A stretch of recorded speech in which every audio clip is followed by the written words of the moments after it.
Alors, ensuite, je vais passer au groupe, allez, des traîtres. Et on commence dans ce groupe des traîtres par Victor. Claude Victor Perrin, dit Victor. Né le 17 décembre 1764, mort le 1er janvier 1841. Alors lui était fait maréchal après la bataille de Friedland. Titre duc de Bellune. Donc, alors pourquoi je l'ai mis? Alors il s'est illustré, hein, ça, on n'a rien à redire là-dessus.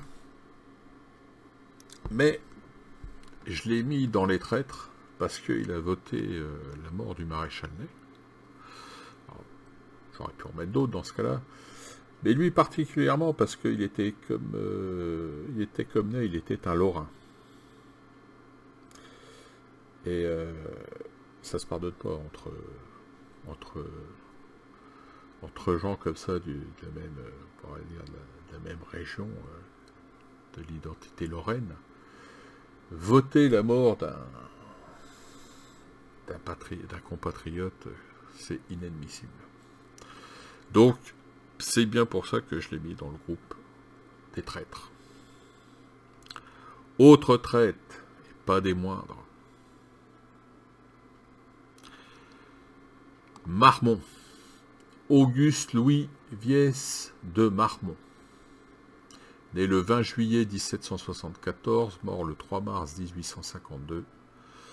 Fait maréchal en 1809. Titre duc de Ragus. C'est pour ça que longtemps, après sa trahison, en France, quand on parlera de trahison, on parlera de ragusade. En mémoire du duc de Raguse, qui a trahi, et lui, il y en a qui ont trahi Napoléon. Mais lui, c'est encore plus inadmissible. Parce que il connaissait Napoléon depuis le siège de Toulon.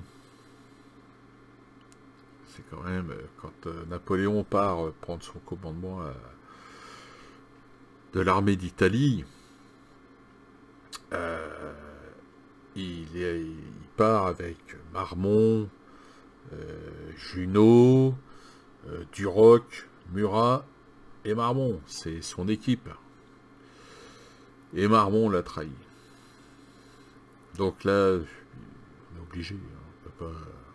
Bon, on va dire, c'était pas un excellent général non plus. Il a plus été fait maréchal parce que Napoléon. Pour lui, c'était un ami proche, et donc, mais bon, sur son talent militaire, Marmont, c'était pas ça. Et dernier des traîtres, évidemment, Bernadotte.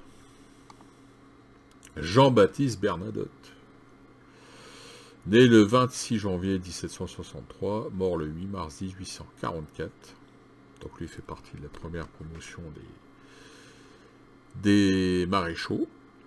Alors, prince de Pontecorvo, et évidemment roi de Suède, hein, puisqu'il a su tirer des bords pour finir héritier du héritier de Suède.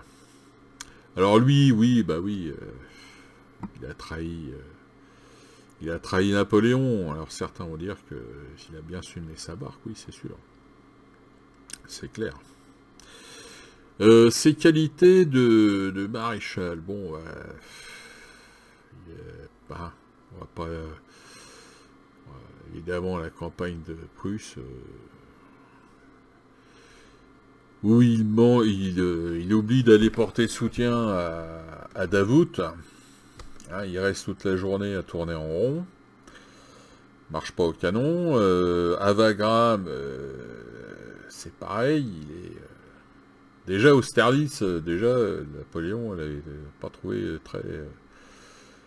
très efficace. Et bon, après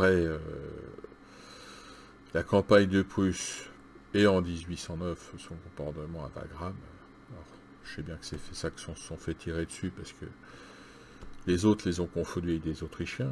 Ils étaient habillés en blanc aussi, mais enfin quand même. Donc, par contre, bah, il a su trahir Napoléon au bon moment, et puis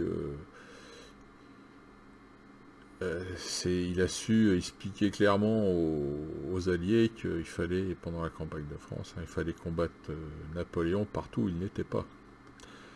Parce qu'il savait que la plupart des maréchaux n'étaient pas des hommes capables de mener une armée, et que sans l'empereur, ils étaient un peu perdus. Allez, voilà pour les traîtres, pardon.